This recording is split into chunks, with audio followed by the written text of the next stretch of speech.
नमस्कार, बहुत बहुत स्वागत है आपका wifi study with the part of an academy. देखिएगा दोस्तों, मैं आपका जीके टीचर पंकज ओना। हम जो चर्चा कर रहे थे वो पर्यावरण से संबंधित हम क्यूज के बारे में चर्चा कर रहे थे। हम इसके बारे में कुछ महत्वपूर्ण क्वेश्चन देख रहे थे। आगे की सीरीज को आज हमारे सेशन के अंदर आगे बढ़ाते हैं। देखिएगा, जी हाँ दोस्तों, अगर आप मुझसे जुड़ना चाहते हैं तो आप मेरा टेलीग्राम अकाउंट है जो जिसका नाम है पंकज लोराना जी के, आप मुझसे वहां पर इंटरेक्ट कर सकते हैं, आप मुझसे जुड़ सकते हैं, आप मुझे वहां पर देख सकते हैं। मेरी आने वाली सभी क्लासेस का आपको पीडीएफ यहाँ पर मिल जाएगा। मेरी क्लासों से संबंधित जो भी यहाँ पर आपको पीडीएफ है, मेरी क्लासों से संबंधित जो भी टाइम टेबल है, मेरी क्लासें कब कब किस समय कैसे होती है, उन सब का लिंक आपको यहीं पर प्रोवाइड हो जाएगा। आपको यहाँ पर डेली का करंट अफेयर भी मैं सेंड करता रहूंगा। जी हाँ, शुरुआत करते हैं। देखिए दोस्तों, अगर आप अनअकैडमी का सब्सक्रिप्शन खरीदते हैं तो आप वहां पर मेरा कोड PNKJ10 लगा करके आप इंस्टेंट 10% का डिस्काउंट पा सकते हैं। चलेगा दोस्तों, आप अगर वहां पर ये सेशन लेते हैं, सब्सक्रिप्शन खरीदते हैं, तो आपको वहां पर एक ही सदस्यता के अंदर सारे कोर्सेज मिलेंगे। आपको अपने फेवरेट टीचर से पढ़ने का मौका मिलेगा। आप अपने टीचर से सीधी बातचीत कर सकते हैं। आपको डाउट सेशन वगैरह वहां पर डेली करवाए जाएंगे। आपको वीडियो ऑफलाइन करके आप सेव कर सकते हैं। आपको वहां पर वीकली क्विजेज मिलेंगे, प्रत्येक क्लास का पीडीएफ आपको मिल जाएगा। आपकी क्लासेस हिंदी और इंग्लिश दोनों बाई लैंग्वेज के अंदर होगी। चलिए दोस्तों, शुरुआत करते हैं। आज का हमारे पहला क्वेश्चन हमारे सेशन का देखिएगा, ईवीएस संक्षेपण अर्थ में प्रयुक्त होता है। अगर हम कई बार बोलते हैं, देखिए जो हम पढ़ रहे हैं ईवीएस क्या है, बताइए क्या चीज है। ये चार ऑप्शन आपके सामने दे रखे हैं। चार ऑप्शन के अंदर देखिए, environmental resources, environmental science, environmental studies, environmental skills.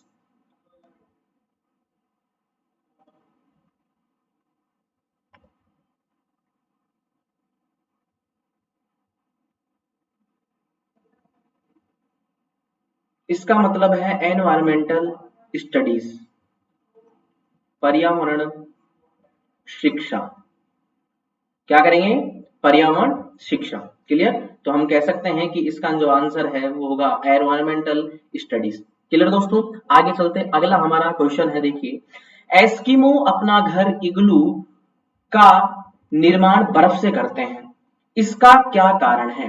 बर्फ की दीवारों के बीच मौजूद हवा अंदर की गर्मी को बाहर जाने से रोकती है, बर्फ ठंडी हवा और पानी को अंदर नहीं आने देता, बर्फ मुफ्त में मिलती है, अन्य सामग्री की कीमत अधिक होती है, ध्रुवीय क्षेत्रों में केवल बर्फ ही उपलब्ध होती है। बताइएगा दोस्तों, क्या आंसर होगा इसका? देखिएगा दोस्तों,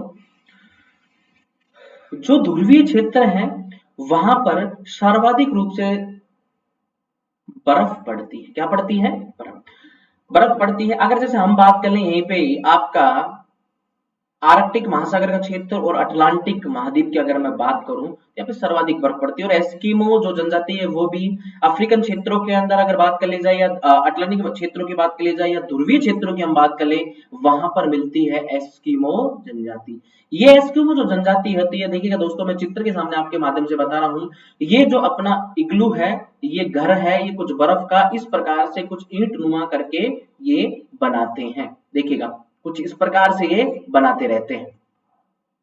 ठीक है, अंदर जाने के लिए लेट करके अंदर जाते हैं। इसमें एक छोटा सा ये देखिए आपको दिख रहा होगा रास्ता, इसके अंदर से ये जाते हैं। और अंदर की तरफ यहाँ पर ये सोने के लिए इनके पास में पूरा ये सिस्टम होता है। ये इसके अंदर रहते हैं, जाने के लिए देखिए कुछ इस प्रकार से ये इसके अंदर प्रवेश करते हैं। यहाँ पर क्या करते हैं, ये कुछ एयर होल्स रख लेते हैं। अंदर की जो इसका तापमान होता है, अंदर का जो तापमान होता है वो बाहर के तापमान से बहुत, बाहर का तापमान माइनस में होता है, जबकि यहाँ पर कुछ गर्म होता है। बाहर कैसा होता है? ठंडा। क्लियर? ये इसलिए बनाते हैं यहाँ पर में, ताकि यह अंदर की जो गर्मी है वो बाहर ना जा सके इस बर्फ के माध्यम से। देखिएगा हमारा ऑप्शन हमारे सामने, देखिए, बर्फ की दीवारों के बीच मौजूद हवा अंदर की गर्मी को बाहर जाने से रोकती है। एकदम सही बात। बर्फ ठंडी हवा पानी को अंदर आने नहीं देता। बिल्कुल आता है, ऐसी कोई बात ही नहीं, इसके अंदर बिल्कुल आता है। ठीक है, बर्फ मुफ्त में मिलती है, इसकी ये कोई मतलब ही नहीं है। ध्रुवीय क्षेत्रों में बर्फ तो बिल्कुल है, उपलब्ध होती है। ठीक है, अगर हम बात करें यहाँ बर्फ से करते हैं, इसका कारण क्या, अगर एग्जैक्ट कारण पूछे तो ये है, बर्फ दीवारों के बीच मौजूद हवा अंदर की गर्मी को बाहर जाने से रोकती है। क्लियर दोस्तों? आगे चलते हैं, आगे हमारा क्वेश्चन है उसके बारे में चर्चा करते हैं। देखिए इसका आंसर क्या होगा? क्लियर?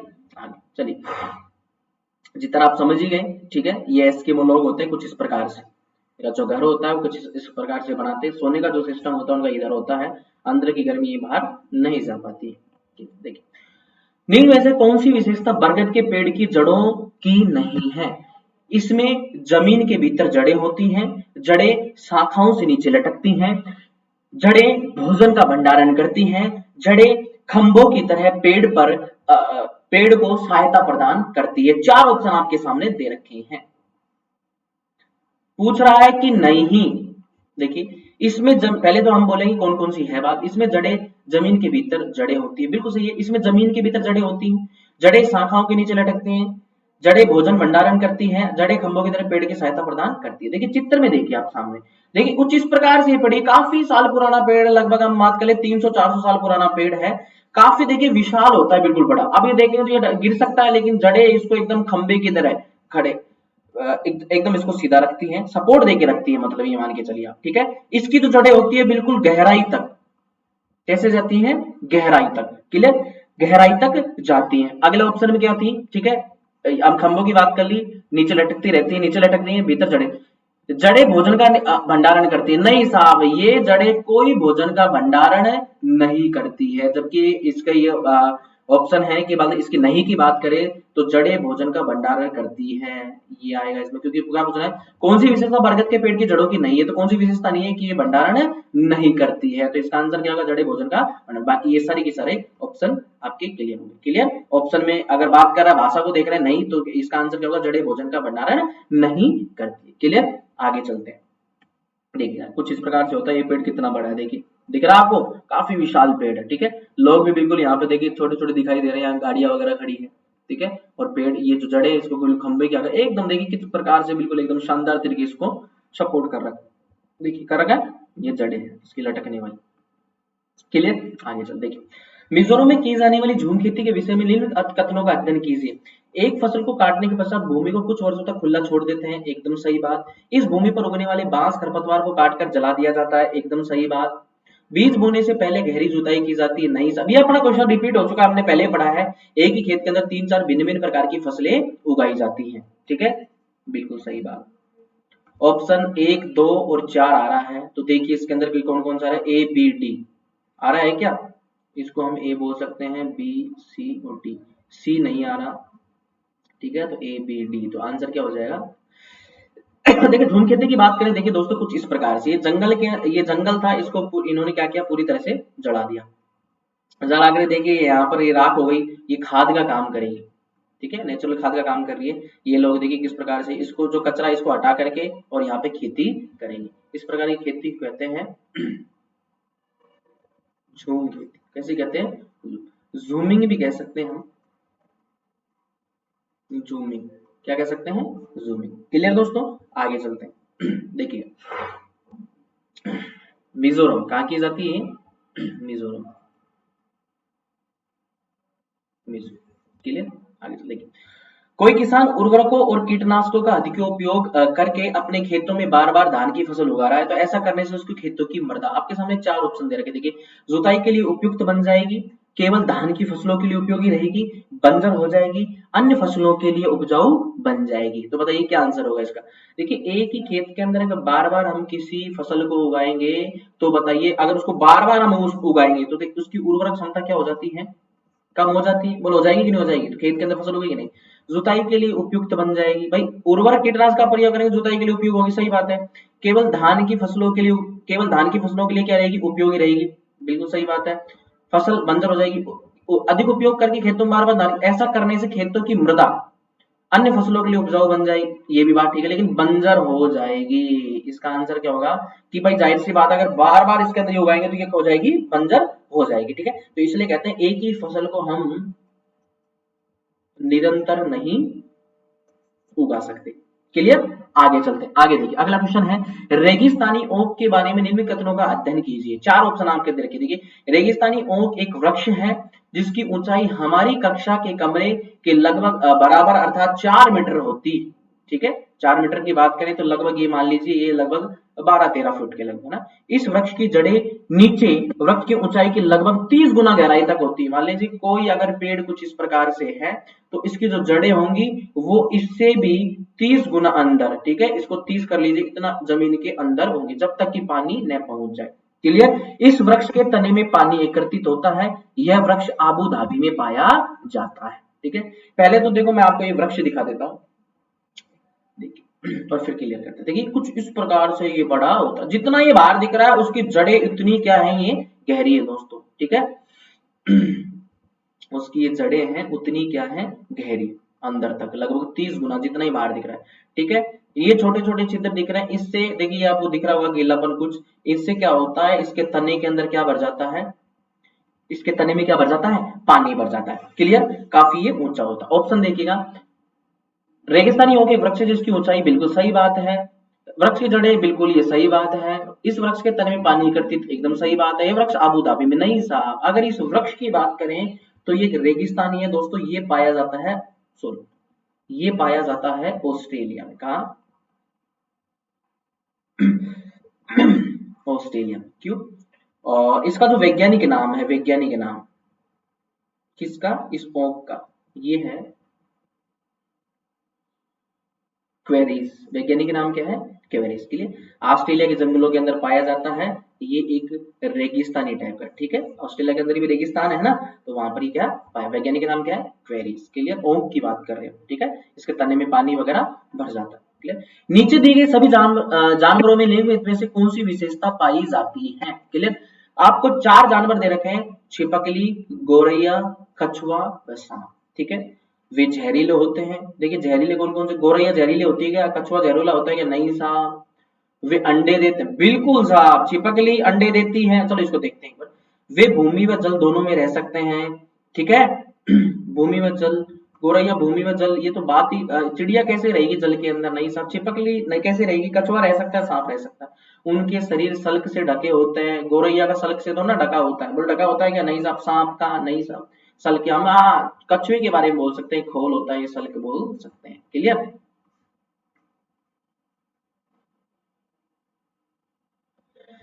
देखिए छिपकली गोरी, हाँ बिल्कुल। छिपकली दोस्तों अंडे देती है, ध्यान रखना। अंडे कौन कौन देती है, छिपकली अंडे देती है, ध्यान रखिएगा। छिपकली क्या देती है, अंडे देती है, ठीक है। गौरैया चिड़िया भी अंडे देती है, बोलो देती है कि नहीं देती, बिल्कुल देती है, ठीक है। कछुआ है वो भी अंडे देता है, सांप है वो भी अंडे देता है, ठीक है। जो भी जानवर अंडे देते हैं उनको कहते हैं अंडज, या अंड्यूज, जिसको कहते हैं अंड्यूज, क्या कहते हैं, अंड्यूज। लेकिन अगर जो बच्चा पैदा करते हैं, ठीक है, उसको कहते हैं जरायुज। क्या कहते हैं, जरायुज। क्लियर। ध्यान रखना। जो अंडे देते हैं उनको कहेंगे अंडज, यानी कि छिपकली भी एक अंडज है, गौरैया भी एक अंडज है, कछुआ भी एक अंडज है, सांप भी एक अंडज है। क्यों? क्योंकि वो क्या देते हैं, वे अंडे देते हैं। बात सही, एकदम क्लियर। क्लियर दोस्तों। कौन सी विशेषता पाई जाती है, तो ये 4 हैं, ये अंडे देते हैं, ये चारों क्या है, अंडयूज, अंडयूज क्या, ठीक है।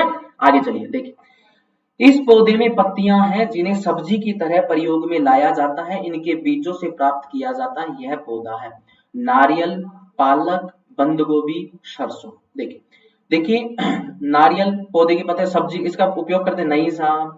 पालक सब्जी पत्तों का उपयोग करते हैं, बीज होता ही नहीं इसके अंदर। बंद गोभी है लेकिन इसका बीज नहीं होता। सरसों, जी हाँ दोस्तों, सरसों का आपने सुना होगा, सरसों का साग बहुत ही शानदार बनता है, ठीक है।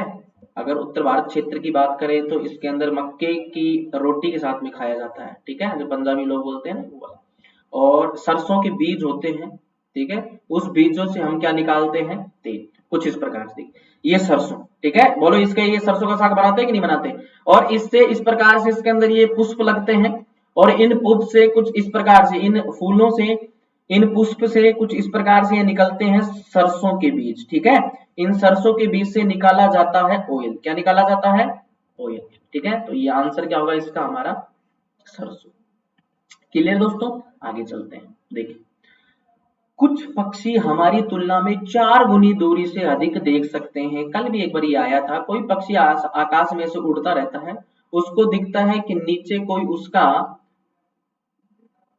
शिकार है, अगर उसको खाएगा तो वो क्या करेगा, दूर से ही देख लेगा। ठीक है, 4 गुनी चील, बाज और गिद्ध। दोस्तों ये 3 इस प्रकार के हैं, मैंने पहले ही बता दिया आपको, ये 3 इस प्रकार के ये पक्षी हैं जो मनुष्यों की तुलना में कितना गुना, 4 गुना दूरी से, कितनी गुना दूरी से, 4 गुना दूरी से क्या कर लेते हैं, ये देख लेते हैं।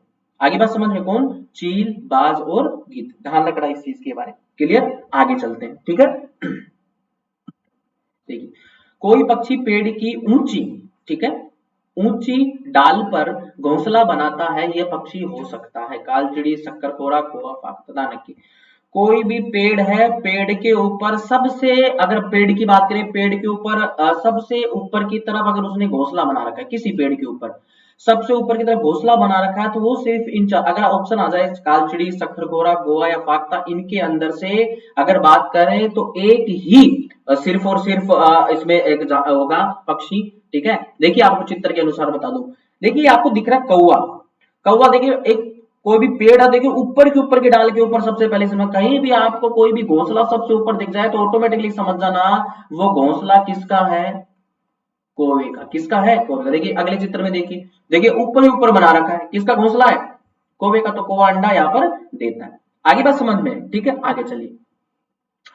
कुछ जानवर रात में जागते हैं, ये जानवर हर चीज को रंगों में देखते हैं। देखिए सबसे पहले देखिए, कोई जानवर रात को जागते हैं। ठीक है, आपने कई बार देखा होगा रात के अंदर जो भी आपके पास में ये उद्यान वगैरह होते हैं, ठीक है, कोई भी नेशनल पार्क है, राष्ट्रीय उद्यान वगैरह जो होते हैं, उनके अंदर कैमरे लगा दिए जाते हैं। कैमरे में देखा होगा कई बार चित्र आता है रात के अंधेरे में, तो आपने चित्र देखा होगा कैसा आता है, black and white, black and, बस ये ब्लैक एंड। तो जानवर भी जो देख पाते हैं ना, ये एक ही चीज ध्यान रखना, काला और सफेद, काला और सफेद। इनको हर एक जो चीज है वो किस रंग में दिखाई देती है, काली व सफेद रंग के अंदर। कैसी दिखाई देती है, काली व सफेद। ठीक है, जो जानवर रात में जागते हैं, इसका आंसर क्या होगा, काला व सफेद। क्लियर, आगे चलो देखिए, बहुत ही शानदार क्वेश्चन है। देखिए मर्त सागर क्या है, ठीक है, ऐसा सागर जो सभी महासागरों व सागरों से नमकीन है, ऐसा सागर जिसका पानी जहरीला होता है, ठीक है, ऐसा सागर जिसमें ज्वार भाटे तीव्र गति से आते हैं, ऐसा सागर जिसमें जहाज चलाना क्या होता है, कठिन होता है।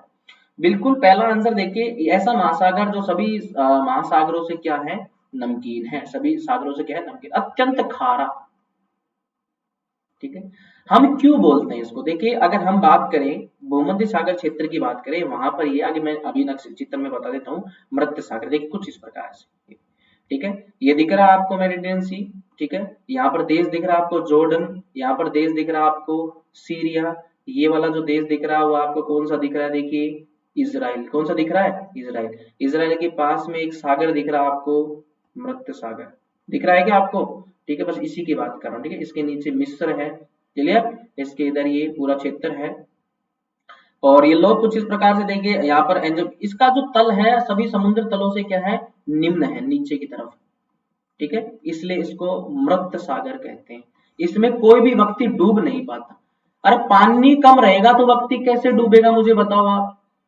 ठीक है, बड़े जहाज कैसे चलेंगे, बड़े जहाज ये चलना खतरनाक होता, कोई बात ही नहीं है, ज्वार भाटे भी नहीं आएंगे। ठीक है, पानी जहरीला, ये भी कोई बात नहीं है। आंसर क्या होगा, ऐसा सागर जो सभी महासागरों से क्या है, नमकीन है, बिल्कुल सबसे खारा है इसका पानी, सबसे क्या है, खारा।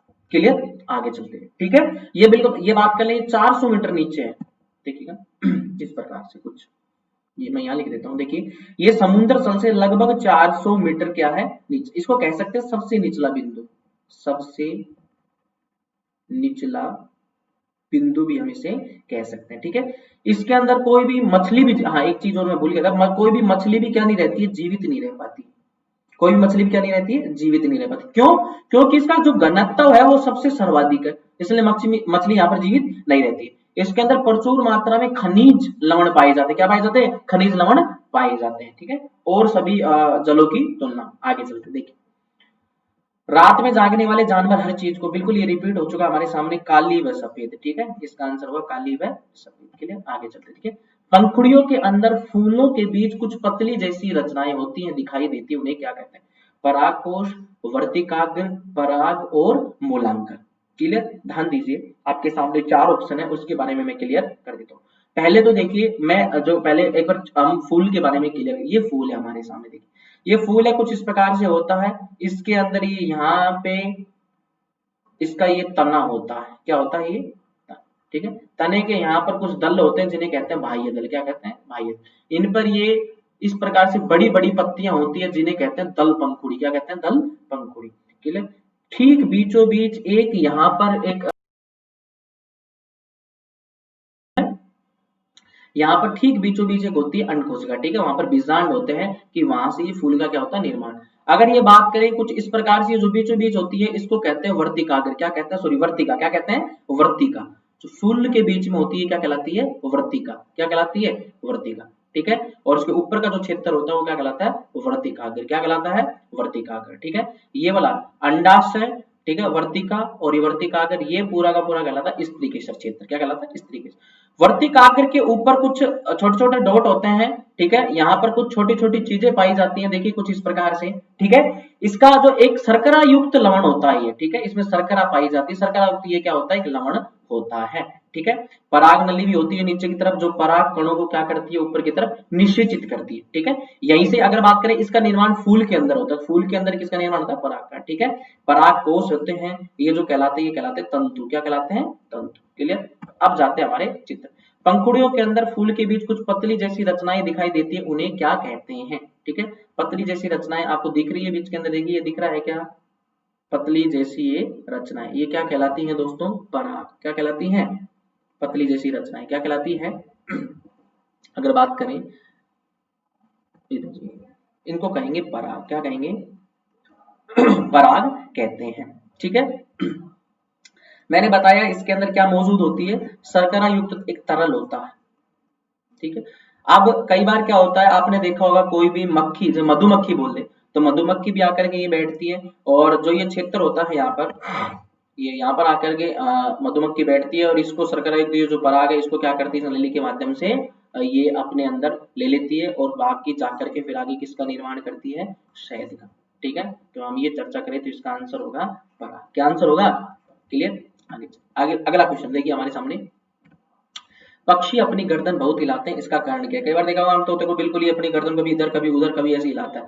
उड़ सकते हैं, उनके कान के पंखों ढके होते हैं, पक्षियों की आंखें पुतली घूम नहीं सकती, पक्षियों की आंखें छोटी होती है, ये भी मान सकते हैं बात। लेकिन देखिए पक्षियों की जो आंखों की पुतली होती है, ठीक है, अगर हम बात करें ये पुतली होती है, ये इधर इधर उधर नहीं घूम सकती, अपन कई बार इसको घुमाते, ये बिल्कुल एक जगह स्थिर रहती है, ठीक है। तो इसलिए इधर उधर देखने के लिए बार बार बहुत तेजी से किसको हिलाते हैं गर्दन को, तो हम कह सकते हैं पक्षियों की आंख की जो पुतली होती है वो क्या नहीं हो सकती घूम नहीं सकती, क्लियर।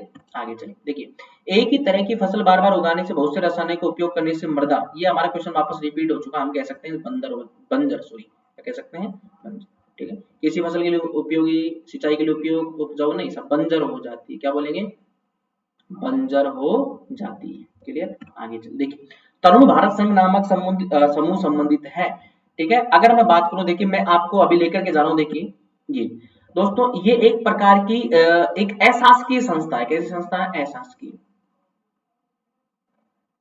अशासकीय क्या है संस्था। देखिए ये आपको दिख रहा होगा, ये लोग कुछ यहाँ पर दिख रहे हैं, ठीक है, ये कुछ प्रकार देखिए पानी वगैरह दिख रहा है आपको, हम कह सकते हैं ये एक प्रकार के जल संरक्षण का काम करती है, किसका काम करती है जल संरक्षण। देखिए ये लोगों को ऐसे जागरूक, जल संरक्षण के लोगों को क्या करती है जागरूक करती है। कुछ ये दिख रहा है पानी आपको, ये पानी एक तरह की झील है, क्या है झील, तो यानी कि जो भी मृत झीलें जो मर जाती हैं उनके अंदर जैसे यहाँ पर ये लोगों ने निर्माण कर लिया है, यहाँ पर पानी नहीं पहुंच पा रहा, तो ये यहाँ से अतिक्रमण वगैरह हटा करके बरसात का जो पानी आया एक साथ इकट्ठा होता है जहां पर ये झील बन रही है, तो यानी हम कह सकते हैं कि पुरानी झीलों को क्या करने के लिए पुनर्निर्मित यानी उनको जीवंत करने के लिए, ठीक है, बाकी की ये चीजें नहीं आई, ठीक है।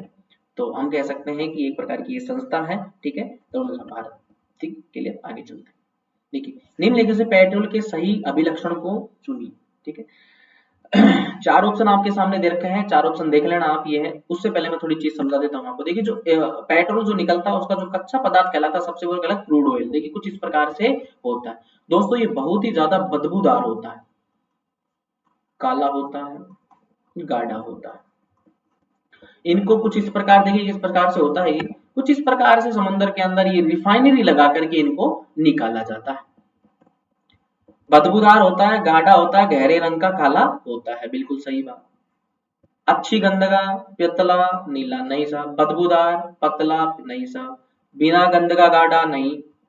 गहरे रंग का, गहरे रंग की बात से मिला। बदबूदार गाढ़ा गहरे रंग का, तो ऑप्शन क्या आएगा?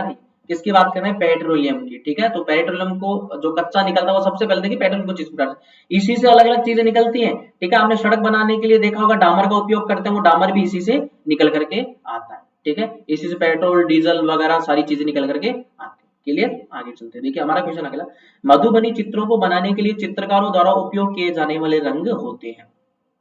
सबसे पहले सही मधुबनी। मधुबनी जो एक्चुअल में स्थित है दोस्तों वो है बिहार, और ये अपने भित्ति चित्रों के लिए, भित्ति चित्रों के लिए, भित्ति का मतलब ये दीवारों पर जो चित्र बनाते हैं ना उसके लिए, दीवारों पर भी बनाते हैं और वैसे भी पेंटिंग करते हैं ये लोग। और भित्ति चित्रों के लिए सबसे सुंदर रेलवे स्टेशनों में बिहार का ये मधुबनी रेलवे स्टेशन है, इसको लिया गया था। ठीक है, अपनी चित्रकारी के लिए बेहतरीन तरीके से, तो मधुबनी चित्र बोलते हैं उनको। के लिए चित्रकारों द्वारा उपयोग किया जाने वाले रंग, ये दोस्तों क्या होता है, ये रंग के लिए क्या करते हैं, ये नेचुरल चीजों का इस्तेमाल करते हैं। किसका इस्तेमाल करते हैं? नेचुरल चीजों का। किसका इस्तेमाल करते हैं? नेचुरल चीजों का, ध्यान रखिएगा। नेचुरल चीजों का इस्तेमाल करते हैं। नेचुरल चीजों के अंदर ये लोग क्या करते हैं, जैसे कोई भी इनके पास में जैसे केला हो जाए, जैसे देखिए इधर मैं लिख रहा हूँ, कोई भी केले के पत्ते होते हैं उनसे रंग बना करके उपयोग करते हैं घरेलू चीजों के अंदर। ठीक है, ये हल्दी का उपयोग करते हैं, पीपल की छाल का उपयोग करते हैं, चावल आदि का, क्या ये इनको सबको मिला करके और बनाते हैं रंग, क्या बनाते हैं? कलर बनाते हैं। देखिए इस प्रकार से, देखिए ये जो बना रखा है ये सारे के सारे नेचुरल कलर से बनाया गया है। देखिए ठीक है, ये वहां के मधुबनी बिहार के कोई पेंटर है, इन्होंने देखो किस प्रकार से कितना सुंदर और शानदार, ये सारे के सारे प्राकृतिक कलर, इधर देखिए दीवारों पर देखिए ये चित्र बना रखे हैं, सब प्राकृतिक कलर से बना रखे हैं। देखिए कितने शानदार, ये भगवान शिव का बना रखा है यहाँ पर ये। ठीक है, ये वहां के चित्रकार है। ठीक है, नेक्स्ट क्वेश्चन देखिए, गुलाब एक ऐसा पौधा, सॉरी, एक ऐसा पौधा जो छोटे जीवों को अपने अंदर फांस कर रख जाता है। देखिए गुलाब का पौधा, नेफिंथिस का पौधा, कमल का पौधा, रोहिड़ा का पौधा। ठीक है, मैं चर्चा कर रहा हूं दोस्तों, ध्यान रखिएगा, एक ऐसा पौधा जो जीवों को अपने अंदर फांस कर रख सकता है। देखिए नेफेंथिस है जो दोस्तों, कुछ इस प्रकार से इसकी आकृति होती है, ये आगे से इस प्रकार से शंकु आकार में होता है। जब जैसे इसके पास में कोई छोटा जानवर वगैरह आता है तो ये क्या करता है, छोटे जानवर को अपने अंदर डाल करके और उसको क्या कर देता है, मार देता, मृत कर देता है। क्यों करता है? क्योंकि इसके अंदर आपको पता है जब कोई भी शरीर होता है, मृत शरीर, उससे नाइट्रोजन इसको पूरी तरह से क्या हो जाता है, मिल जाता है। इसको नाइट्रोजन क्या हो जाता है, पूरी तरह से मिल जाता है। ठीक है, इसलिए नेफेंथियस बोलते हैं। क्या बोलते हैं? नेफेंथियस। इसका आंसर क्या होगा? नेफेंथिस का पौधा। किसका पौधा? नेफेंथिस का। भारत के भी कई क्षेत्रों के अंदर पाया जाता है, भारत के भी बहुत सारे क्षेत्रों के अंदर ये पाया जाता है, तो तटीय क्षेत्र है भारत के। ठीक है, ये वाली, ये जो तटीय क्षेत्र है भारत के, पश्चिम बंगाल वगैरह क्षेत्र के, नेफेंथिस का पौधा मतलब कुछ इस प्रकार से होता है। ठीक है दोस्तों, आज हमारी टॉप हमने 20 क्वेश्चन किए पर्यावरण की, ये लगातार हमारी सीरीज चलती रहेगी। हमारे वीडियो को लाइक जरूर करना, इसको शेयर कर दीजिए दोस्तों। ठीक है, बहुत बहुत धन्यवाद आपका।